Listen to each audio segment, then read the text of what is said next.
In engineering, when a really complex system breaks down, you don't just get angry at it and walk away, right? No, you debug it.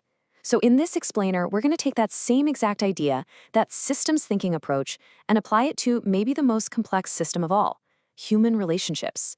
We're going to learn how to debug conflict.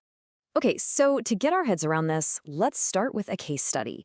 We've got two young professionals. They're smart, they're successful, totally in love, life is great. But their entire system, their relationship, well, it suffered a catastrophic failure. And the initial bug report? It was all about a puppy. Now, on the surface, this looks like a totally solvable problem, right? She felt a little lonely in their new city and really wanted a dog for companionship. He, on the other hand, was looking at the logistics, the cost, the time, the hit to their freedom. This was the bug as it was first reported, a simple disagreement about how to allocate system resources. So what did he do? Well, he decided to force a patch. He goes out and buys the puppy as a big surprise, thinking, hey, once this cute, fluffy variable is right here in front of her, she'll have to accept the new system state. But that is not what happened. Instead, the conflict just went critical. Every little thing, a vet bill, a walk in the rain, who's buying dog food, it all became a major system error, pushing their whole relationship closer and closer to a total crash. And here's the absolute key takeaway. The puppy was never the real bug. It was just a symptom. When they finally did a proper root cause analysis, the real problem was a fundamental clash in their core architecture. His whole system was built and optimized for freedom, for adventure. Her system, it was optimized for building a family, for deep connection. The puppy was just the issue that brought this deep-level incompatibility to the surface. And this story just brilliantly illustrates our first big principle. We have to stop treating conflict like some random emotional storm and start seeing it for what it is, an integral, even predictable, part of any complex human system. Think about it. A system that never throws an error flag, that's not a healthy system. It usually just means problems are being ignored, pushed down until they cause a much, much bigger crash later on. So the goal isn't a conflict-free relationship. The goal is a relationship with really robust error handling and effective debugging protocols. Because conflict, when you handle it well, is actually how the system grows. Now, it turns out research shows that conflicts, or bugs, pretty much fall into two main categories. About a third of them are solvable problems. You can think of these as simple runtime errors. They're situational, like figuring out who takes out the trash. But the other 2/3, those are perpetual problems. And these are the big ones, the architectural differences. These are about fundamental mismatches in your core values. They never really get solved. They only get managed. Okay, so if we accept that conflict is just a feature of the system, not a bug, then our next logical step is diagnostics. How do we monitor the system's health and know when it's in real danger of a crash? Well, there's actually a key metric for this, a kind of health check for the system. It's the 5-to-1 ratio. What it means is that in stable, successful relationships, for every single negative interaction during a conflict, there are at least 5 positive ones. This creates a kind of emotional buffer, like an emotional bank account, that gives the system resilience. The minute that ratio drops below 5-to-1, the whole system becomes unstable. And we've also identified 4 communication patterns that are basically critical failure warnings. First is criticism.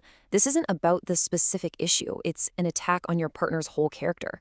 Then there's contempt, sarcasm, eye-rolling. It's like saying the person who designed the system is an idiot. Third is defensiveness, which is like refusing to even look at the bug report. And finally is stonewalling. This is a total network timeout. One person just completely stops responding.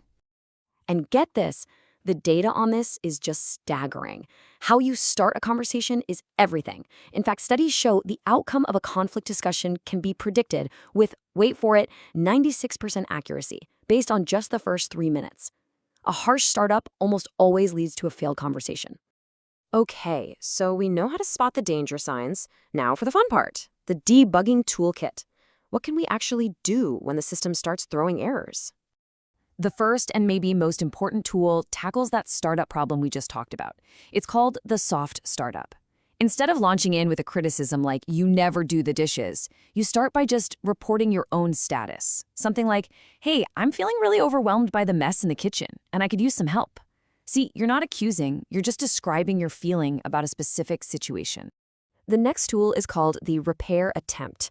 Think of this as your system's emergency stop button. When you feel a conversation starting to escalate, getting heated, a repair attempt is an action you take to de-escalate it.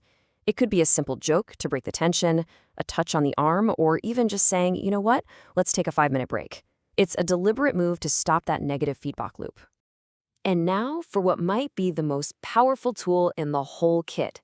When you get a bug report from your partner, like, you never listened to me, you have to learn to look past the complaint on the surface. You have to ask yourself, what is the real user story here?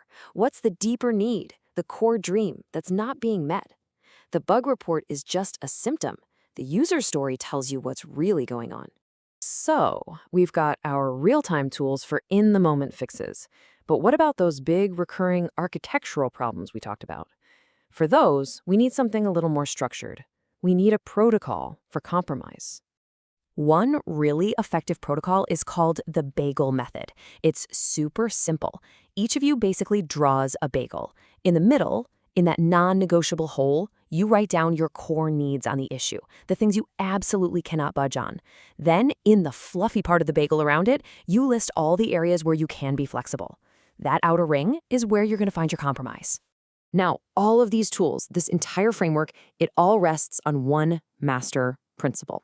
It's called accepting influence. And this is crucial. It doesn't mean just giving in all the time. It means being genuinely open to your partner's perspective, treating their input as valid data, and being willing to let it change your own position. It sounds like a total paradox, right? To truly win in a conflict, you actually have to be willing to yield. In any collaborative system, a win for one part at the expense of another is actually a loss for the whole system. The goal isn't to beat your partner. It's to find a better, more elegant solution that makes the entire system run more smoothly for both of you. So, what's the big takeaway here? It's that by reframing conflict from a personal battle to a systems problem, we can shift from being emotional and reactive to being collaborative and structured. We can stop fighting and start debugging. So the real question to leave you with is this. What's that one recurring bug in your own system that could finally be understood not as a flaw in the user, but as a clash of core requirements just waiting for a better solution?